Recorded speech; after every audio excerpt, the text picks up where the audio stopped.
Sri Amarnath Gaur, Honorable Judge, High Court of Tripura, Dr. Bibas Deb, Vice Chancellor, MBB University, যিনি একটু আগে ওনার বক্তব্য আমাদের সামনে রেখেছেন, পুরো বিষয়ে এখানে ওনার প্রস্তুতি আমরা শুনলাম। এখানে উপস্থিত আছেন Shri Ravel Hemendra Kumar, special secretary education ডিপার্টমেন্টে, doctor Sumanta Chakraborty, registrar, MBB university. আমাদের মাঝে উপস্থিত আছেন Padmashri Arunodoy Saha, ex vice chairman, vice chancellor of Tripura university. এখানে উপস্থিত Shri Animesh Debbarma, director, higher education. তাছাড়া এখানে ফর্মার ফ্যাকাল্টি মেম্বারও এখানে উপস্থিত আছেন, এবং যারা বিভিন্ন এডুকেশনিস্টরা এখানে উপস্থিত, ফ্যাকাল্টি মেম্বার্স এবং my dear friends from print media, সবাইকে আমি আজকের এই সমাবর্তন উৎসবে উপস্থিত থাকার জন্য এবং প্রথম সমাবর্তন উৎসব এমবিবি বিশ্ববিদ্যালয়ে এর জন্য সবাইকে হার্দিক অভিনন্দন ও শুভেচ্ছা জানাচ্ছি। এই সমাবর্তন উৎসবে যখন বলা হলো আমাকে আসতে হবে, গতকালও আমি আমাদের যারা হাই লেভেলের যারা অফিসাররা আছেন তাদেরকে আমি ডেকেছিলাম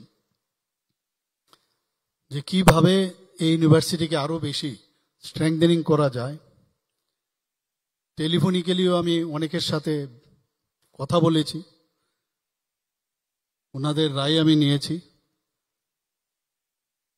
যে এই ইউনিভার্সিটিকে, কারণ একটা মাত্র ইউনিভার্সিটি আমাদের এখন স্টেট গভর্নমেন্ট দ্বারা পরিচালিত,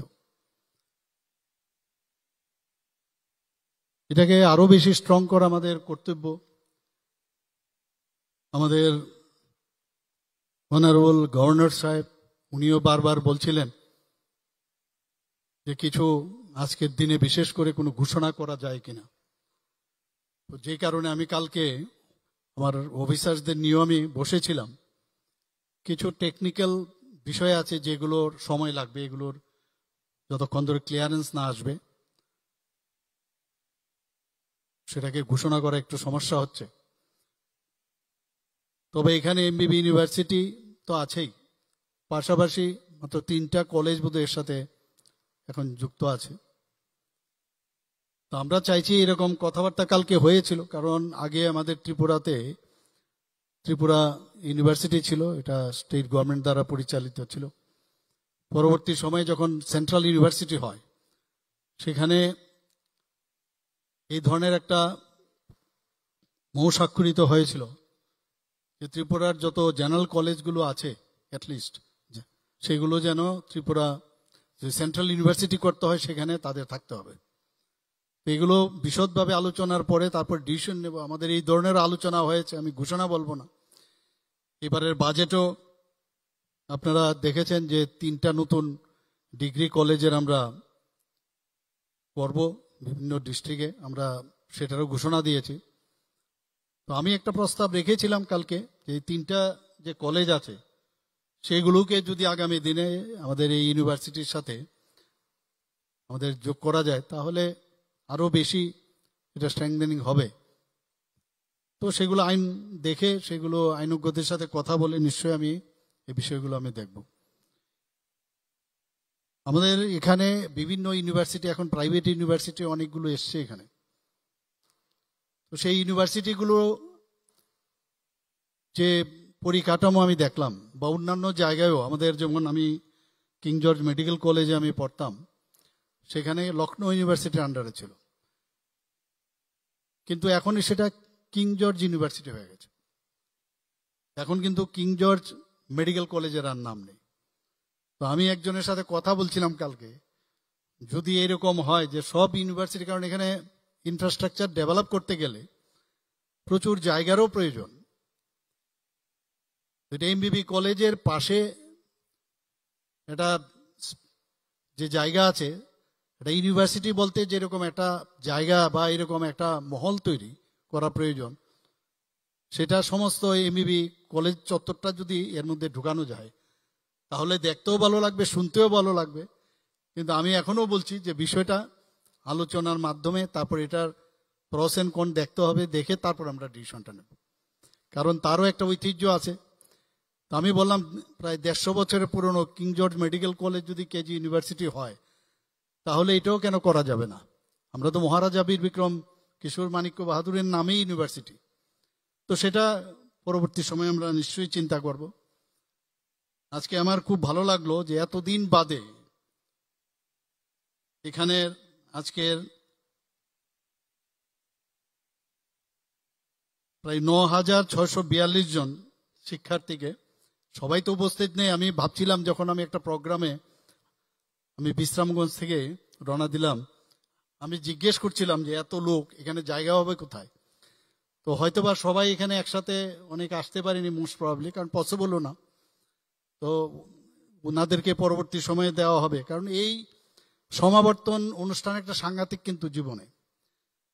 মানে আপনারা নিশ্চয়ই টিভির মধ্যে দেখেছেন যখন বিদেশ, দেশ বিদেশ, আমাদের দেশে সব জায়গায় যে সমাবর্তন অনুষ্ঠানে টুপি উপরে ছুঁড়ে ফেলে, এটা একটা অদ্ভুত, এটা মানে জীবনের জন্য একটা বিশেষ মুহূর্ত। আমি জানি না এতদিন বাদে 2017 থেকে 2024 সাল এতদিন তার যাত্রা, তারপরও এতদিন কেন দেওয়া হয়নি। কিন্তু আমি ধন্যবাদ দেব যে ইউনিভার্সিটির যারা ভাইস চ্যান্সেলর থেকে শুরু করে রেজিস্ট্রার বা অন্যান্য যারা আছেন ফ্যাকাল্টি মেম্বার, যে বেটার লেট দেন নেভার। লেট হওয়া দরকার, তবু অ্যাটলিস্ট হলো এটা। এবং এটা কিন্তু একটা পরম্পরা হওয়া উচিত। এবার যখন শুরু হয়েছে সেটা নিশ্চয়ই আগামী দিনেও সেটা চলবে। আমার জানা ছিল না যে এটা হয়নি। তাছাড়া এখানে প্রায় 135 যারা শিক্ষার্থী একাডেমিক যারা এক্সিলেন্স শ্রেষ্ঠত্বের জন্য, তাদেরকেও আজকে most probably, I don't know whether all the people's R present or not, তো তাদেরকেও সম্মানিত করা হবে। এখানে কেরিয়ার তৈরি করার জন্য একটা পীঠস্থান আমি বলব। এবং এখানে এখন কম্পিটিশনের যুগ, বিভিন্ন ইউনিভার্সিটি যেহেতু এখানে এসছে, এবং কোনো ইউনিভার্সিটি প্রাইভেটই হোক, সেন্ট্রাল ইউনিভার্সিটি হোক, সব ইউনিভার্সিটিতে আমি যা খবরাখবর রেখেছি, সেখানে কিন্তু মানুষ চায় যে ইউনিভার্সিটিতে প্রপার পড়াশোনা ওনারা করুক এবং বিভিন্ন বিষয়গুলোর যাতে এভিনিউজ সেখানে ক্রিয়েট হয়। আমার কাছে যা খবর আছে এখন যে এমবিবি বিশ্ববিদ্যালয়ে BBA, MBA, BCA, MSc, BSc এবং বায়োটেকনোলজি এমএসসি কোর্স সেগুলো চালু করার ওনারা চেষ্টা করছেন। কোনো জিনিস যেন বাকি না থাকে। এট বেস্ট যা যা দরকার সারা ভারতবর্ষের, আজকে আমাদের এখানে নালন্দা তক্ষশিলার কথা যদি আমরা বলি, মাননীয় প্রধানমন্ত্রী নরেন্দ্র মোদীজি এগুলোকে পুনরুদ্ধার করার চেষ্টা করছেন। আগে বিদেশ থেকে আমাদের ভারতবর্ষে মানুষ পড়াশোনা করতে আসতো, আর এখন আমাদের ছেলে মেয়েরা যদি বিদেশে পড়াশোনা করতে যায় আমরা হাততালি দেই বা বলবার জন্য একজনকে না জানলেও জানানোর চেষ্টা করি আমার যে ওয়ার্ড, আমার ছেলে মেয়ে এখন বিদেশে পড়ছে। কিন্তু এখন দেখা যাচ্ছে বাইরের থেকে মানুষ আমাদের যে কৃষ্টি সংস্কৃতি পরম্পরা সেটাকে ভিত্তি করে মাননীয় প্রধানমন্ত্রীজি এত বছর পরে, প্রায় 34 বছর পরে উনি ন্যাশনাল এডুকেশন পলিসি ডিক্লেয়ার করেছেন 2020। এবং আমরাও চাই যে আমাদের যে ঐতিহ্যকে সামনে রেখে যেভাবে এত সুন্দরভাবে ন্যাশনাল এডুকেশন পলিসি করেছে, সেটাকে সামনে রেখে সমস্ত ইউনিভার্সিটি, কলেজ এবং আমাদের যে 12th ক্লাস, 10th ক্লাস বা প্রাইমারি সব জায়গার মধ্যে আমরা শুরু করছি। পাঠ্যপুস্তক এখন অনেক জায়গায় তৈরি হয়ে গেছে, তো সেগুলো নিশ্চয়ই আপনারা সেই কাজগুলো করবেন। আমাদের দেশের আগের যারা লিজেন্ড ব্যক্তিরা ছিল, সেটা গণিতেই হোক, সেটা বিজ্ঞানের বিষয় হোক, চিকিৎসা শাস্ত্রেই হোক, যোগ ব্যায়াম থেকে আরম্ভ করে দর্শন, ফিলোসফি, আমাদের কাছে এটা একটা আর্ট অফ এক্সিলেন্স আমাদের দেশের জন্য। তো সেইগুলোকে যে আমরা সারা পৃথিবীর মধ্যে আমরা কিন্তু এটা এস্টাবলিশড যে ভারতবর্ষে এই জিনিসগুলো ছিল। এবং এই 2020-এর যে ন্যাশনাল এডুকেশন পলিসি, সেটাকে সামনে রেখে সেইভাবেই সেটাকে তৈরি করেছে। আমি আনন্দিত যে এটাকে মাথায় রেখে ইন্ডিয়ান নলেজ সিস্টেম এই কোর্সও এখানে চালু হচ্ছে। তো আগামী দিনে আমাদের যারা ছেলে মেয়েরা আছেন, এই ধরনের নলেজ যখন আপনাদের কাছে থাকবে, আপনারা শুধু রাজ্যকে না, ভারতবর্ষকে আপনারা কিন্তু লিড করবেন। এবং আমি নিশ্চিত সেটা আপনাদের সে ক্ষমতা আছে এবং সেটা আপনারা নিশ্চয়ই আপনারা করবেন। আমাদের সরকারের তরফ থেকে আমরা চেষ্টা করছি কিভাবে এডুকেশন সিস্টেমকে আমরা শক্তিশালী করা যায়। এবং এখন তো এত মানে সমস্ত আধুনিক যে ইনফ্রাস্ট্রাকচার এবং আধুনিক যে পড়াশোনার যে সুবিধা আমরা এখন দিতে পেরেছি, সেগুলোতে কিন্তু নলেজ শুধু কলেজের মধ্যেও সীমাবদ্ধ নয়, এবং নিজেরাও কিন্তু সেটাকে পাওয়ার সুযোগ রয়েছে। নেটের মাধ্যমেই হোক, সোশ্যাল মিডিয়ার মাধ্যমেই হোক, সব দিকে কিন্তু এখন সুবিধা, অনেক অনেক সুবিধা হয়েছে। প্রযুক্তি এত স্ট্রং হয়ে গেছে। সেই দিনও আমি একটা মানে bits and bytes, beyond the bits and bytes এর উপরে যে এআই অ্যালং উইথ 5G, তারপর আমার একটা মানে স্পিচ ছিল নর্থ ইস্টার্ন কাউন্সিলের একটা বৈঠকে এই 3-4 দিন আগে দিল্লিতে। সেখানে আমি মানে আর্টিফিশিয়াল ইন্টেলিজেন্সের উপরে এত সুন্দর মানে আমি পড়তে গিয়ে আমি জানলাম যে একটা উদাহরণ আমি দিই স্বাস্থ্যক্ষেত্রে। এখন আর্টিফিশিয়াল ইন্টেলিজেন্স যদি আমরা ইউজ করি এবং সেখানে যদি আমরা সার্জারি করতে যাই, সেখানে কিন্তু গিয়ে ফিজিক্যালি থাকতে হবে। এখন এর স্টুডেন্টদের পক্ষে এত সুবিধা হয়ে গেছে যে আর্টিফিশিয়াল ইন্টেলিজেন্সের মাধ্যমে মানে ওর নিজেকে মনে করবে যে as if I am in ওটি, অপারেশন থিয়েটারে। এত সুবিধা হয়ে গেছে। আজকে একটু আগে আমরা কৃষি ক্ষেত্রে আমি এটা আপনারা জানেন যে নতুনভাবে এখানে শুরু হয়েছে, তো তার অভিযান শুরু হয়েছে কৃষকদের যাতে আরো তাদের জমির, তাদের কৃষকের যাতে অবস্থার উন্নতি হয়, তাদের টেকনিক্যালি নোহাও যেন বাড়ে, এবং এআই কে সামনে রেখে এখন এত ব্যবস্থা সামনের দিকে আছে। কাজে আগামী দিন স্টুডেন্টদের জন্য এত সুবিধা হয়ে গেছে। ক্লাসরুমে লিমিটেড সময়ের মধ্যে টিচারদের পক্ষে সম্ভব হবে না সবকিছু বলা, কিন্তু নিজেদের কাছে এখন এত সুবিধা হয়ে গেছে ঘরে বসেও মানে অনেক কিছু বেশি, আরো বেশি সেই মানে ইন এডিশন মানে ভ্যালু এডেড আমি বলবো করে আরো বেশি আমাদের জানবার এখন সুবিধা হয়েছে। টেকনোলজি এখন ওই জায়গায় চলে গেছে। আজকে আমেরিকার যে কোনার মধ্যে যে টেকনোলজি ব্যবহার করে সেখানকার স্টুডেন্টরা যে জ্ঞান অর্জন করে, আমাদের ছেলে মেয়েরও প্রান্তিক যে আছে যে কোনো জায়গায়, সেও কিন্তু সেই আজকে এই প্রযুক্তির যুগে সেই জ্ঞানটা সে পেতে পারে। মাননীয় প্রধানমন্ত্রীজি বারবার বলছেন যে আগামী দিন তাদের কাছে সমস্ত পাওয়ার থাকবে যাদের কাছে জ্ঞান থাকবে। নলেজ যত বেশি যার কাছে, তত বেশি সামনের দিকে আসবে। এখানে আমরা কিছুদিন আগেও আপনারা দেখেছেন যে বিভিন্ন যে কলেজগুলো আছে সেখানে অ্যাসিস্ট্যান্ট প্রফেসরদের নিয়োগ আমরা এর মধ্যে আমরা নিয়োগ করেছি। সমস্যা আছে বহু জায়গার মধ্যে, এখনো ঘাটতি আছে, খামতি আছে, কিন্তু আমরা চেষ্টা করছি অতি অল্প সময়ের মধ্যে, আমাদের সরকার চেষ্টা করছে সব জায়গার মধ্যে কোনো যাতে গ্যাপ না হয়। এবং আমি চাই আগামী দিন এমবিবি ইউনিভার্সিটি তার লিড নোক। আমরাও তাহলে আগামী দিন আমরা বলতে পারবো যে না, আমাদেরও এমবিবি ইউনিভার্সিটি আমাদের আছে। একটা সময় ছিল 70 দশকে আমরা দেখেছি গোড়ার দিকে আমরা প্রাইড ফিল করতাম যে আমি এমবিবি কলেজে পড়ি, এইরকম একটা খ্যাতি তার ছিল। সেটা যাতে কোনো অবস্থায় হারিয়ে না যায় এবং কোয়ালিটিভ টিচার, কোয়ালিটিভ ফ্যাসিলিটিস, তাহলে কোয়ালিটিভ স্টুডেন্টসও বেরোবে।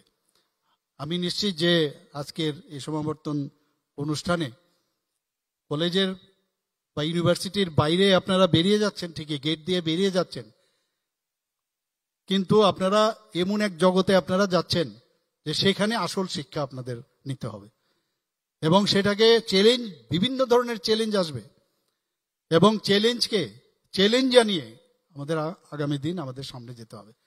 তবে গিয়ে আমাদের এক ত্রিপুরা শ্রেষ্ঠ ত্রিপুরা আমরা বলি, এক ভারত শ্রেষ্ঠ ভারত আমরা তবেই আমরা করতে পারবো। আপনারা সবাই জানেন যে আমরা এর মধ্যে যারা ছাত্রীরা আছেন, আমরা উইমেন এম্পাওয়ারমেন্টের কথা আমরা বলছি। ছাত্রীদের জন্য বিনা কোনো পয়সা দিতে হয় না, তাদের টিউশন ফি, সব ধরনের টিউশন ফি বা অন্যান্য যে অ্যালাইড ফিসগুলো আছে আমরা মকুব করেছি। আমরা মুখ্যমন্ত্রী যুব যোগাযোগ যে যোজনা, সেই প্রকল্প আমরা চালু করেছি, এখনো সেটা চলছে। আমরা মুখ্যমন্ত্রী কন্যা আত্মনির্ভর যোজনা কিছুদিন আগে আপনারা শুনেছেন, সেটা চালু করেছি।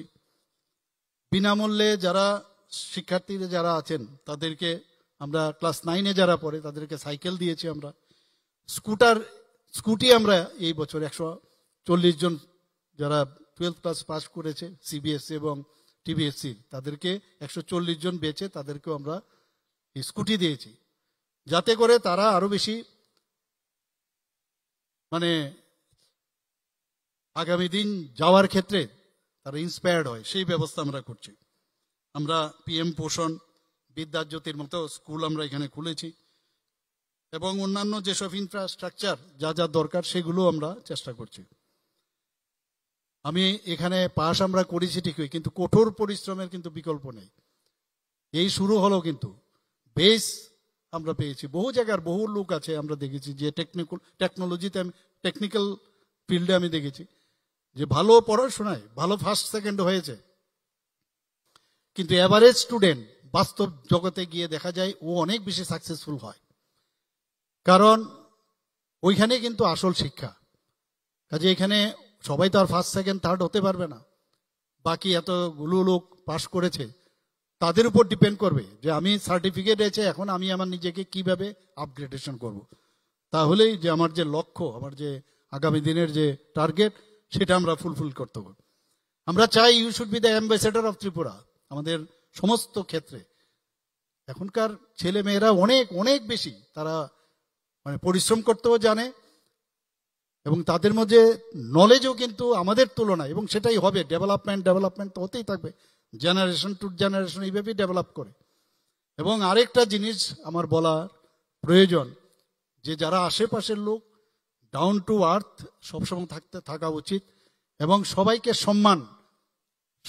সম্মান, সে ছোটই হোক বড়ই হোক, সবাইকে আমাদের একটা, কেননা আমরা নতুনভাবে এই ধরনের একটা মানে মহল তৈরি করি যে সবাইকে সম্মানের সাথে বলা, ডাকা, সবাইকে সম্মান দেওয়া, সেটা যখন আমরা চেষ্টা করব তাহলেই আমরা দেখব যে, আমার মনে আছে আমি যখন লখনৌতে পড়তাম তখন অনেকে বলছে যে লখনৌর কালচারই আরেক রকম। আপনারাও নিশ্চয়ই শুনেছেন যে পেহলে আপ এরকম।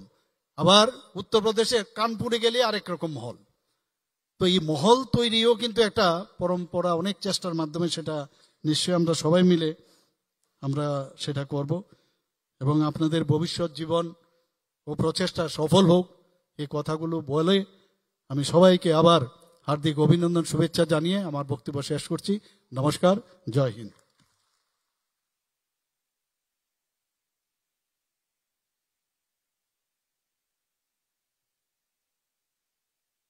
Thank you, sir. I now request Sri Indrasena Reddy Nallu, sir, Honorable Governor of Tripura,